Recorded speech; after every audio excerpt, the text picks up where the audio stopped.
Les gars, je vous jure, je sais pas par quoi commencer. Je viens d'allumer la caméra, je regarde, comme d'hab, si ça tourne, si tout marche bien. Et j'avais mon Twitter ouvert et ça me met dans les meilleures conditions parce que qu'est-ce que je viens de voir? Qu'est-ce que je viens de voir les amis? Une superbe notification de la part de Prime Video Sport et j'espère que c'est pas vrai.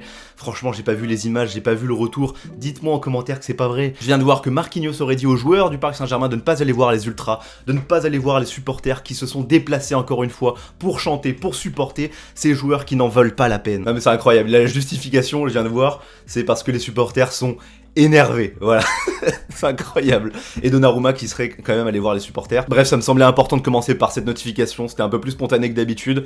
Et directement on commence par du négatif, j'en suis désolé, mais en même temps, c'est quoi cette période? Comment tu veux que je trouve du positif à commenter après ce début d'année 2023 où rien ne va plus, ce début d'année qui était censé être une préparation pour ce mois de février, où on commence par une défaite face à Marseille, une défaite face à Monaco, pour appréhender du coup la Ligue des Champions. C'est magnifique et je vois encore des commentaires pour être honnête, parce que oui, je lis tous les commentaires après les débriefs et j'en vois toujours qui nous disent « Ah mais il y a qu'en France qu'on critique son club de cœur, la défaite elle est inévitable au bout d'un moment dans une saison. » Mais j'ai aucun problème avec la défaite. C'est pas le fait qu'on perde des matchs qui me pose un problème. Encore que, il y a quand même une exigence avec le Paris Saint-Germain, je pense qu'on sera d'accord. Quand on regarde le top 5 de Ligue 1 et qu'on voit que Marseille, Lens, Rennes, Monaco, qui sont juste derrière le Paris Saint-Germain au classement, on les a tous joués en ce début d'année 2023 et ils nous ont tous battus, que des défaites contre eux. Mais encore une fois, au-delà de la défaite, il faut regarder les contenus. Est-ce que ce sont des matchs où le Paris Saint-Germain aurait mérité mieux? Est-ce que ce sont des matchs où le Paris Saint-Germain s'est investi et où finalement le Paris Saint-Germain est tombé face à un ogre et puis bon bah voilà, pas trop de regrets? Non, c'est à chaque fois des matchs où le PSG a été dépassé,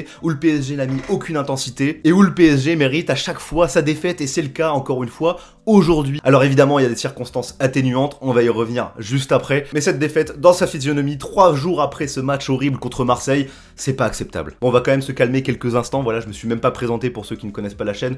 Moi c'est Théo, supporter donc du Paris Saint-Germain, même si c'est de plus en plus dur, mais bon bref, ça c'est pas le sujet et je suis quand même content de vous retrouver aujourd'hui et je voudrais quand même vous parler voilà, du sponsor de la vidéo qui nous fait retrouver le sourire.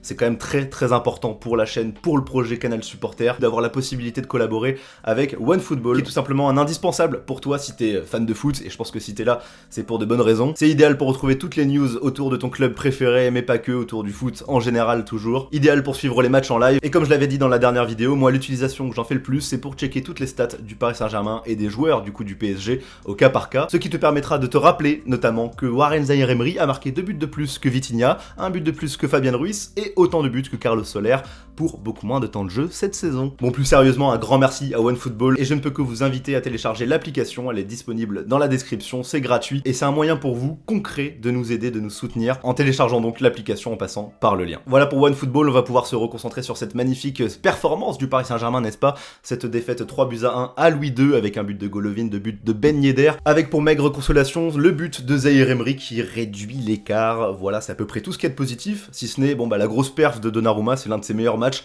Paradoxalement, il prend quand même 3 buts, mais c'est dire à quel point la performance du Paris Saint-Germain fait peur aujourd'hui, à quel point la défense était horrible. Un match qui aurait pu clairement se terminer, c'est même pas une blague, en 6-1 ou 7-1. Voilà Donnarumma qui a sorti plusieurs arrêts très importants, des arrêts déterminants. On parlait de la défense à l'instant, je vous propose de voilà se focus un petit peu sur cette compo. Alors comme je vous l'ai dit en début de vidéo, il y a des circonstances atténuantes, beaucoup d'absents aujourd'hui, une équipe complètement bricolée, mais encore une fois tu avais un mercato pour recruter, hein, ça j'ai l'impression de le dire à chaque vidéo, mais tu peux t'en prendre qu'à toi-même si tu n'as pas assez de qualité sur le terrain, si tu es obligé de faire jouer Bichabou 17 ans et de le mettre dans la sauce à Louis II, tu avais l'opportunité d'aller chercher Skriniar que tu voulais absolument tout l'été, donc l'équipe est complètement bricolée, c'est certainement le pire 11 de la saison, et comme si ça ne suffisait pas au niveau du manque de talent qu'on a sur le terrain, la compo elle-même, le dispositif, n'a lui-même aucun sens encore une fois. Quelle est l'intention de Galtier de repartir avec une défense à 3 jours du Bayern, alors qu'on a délaissé ce dispositif, pour du coup nous installer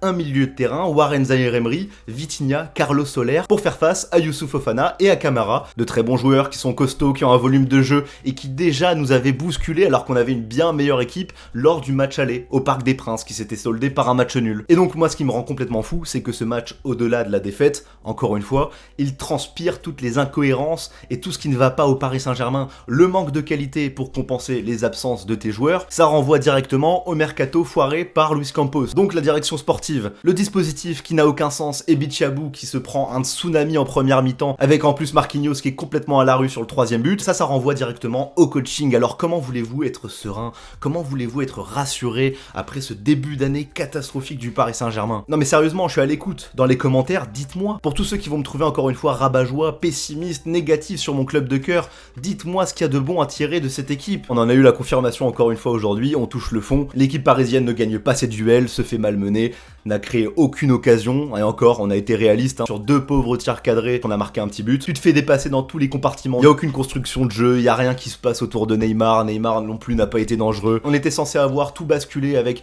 un nouveau vent frais, avec la prolongation d'Mbappé, avec un changement dans la direction, mais la vérité c'est que rien ne change. Dans le contenu, ce qu'on voit en ce début d'année 2023, c'est pire que ce qu'on voyait l'année dernière, c'est dire, c'est exactement pareil, sauf que là, t'as pas Mbappé parce qu'il est blessé. Voilà, l'année dernière, Mbappé n'était pas blessé, il sauvait le Paris Saint-Germain, là il n'est pas là et tu n'as plus rien qui se passe, c'est ça la triste vérité. Bon bref, on va pas épiloguer sur ce match, ça serait de la torture et je pense que personne n'en a envie. Mon seul espoir, c'est que cette équipe soit piquée à vif, voilà, que soit piquée dans son orgueil pour réagir en Ligue des Champions. On sait que c'est pas forcément les mêmes ambiances, qu'il peut y avoir un regain. Foutu pour foutu, donnez-vous les gars, mais là c'est pas possible.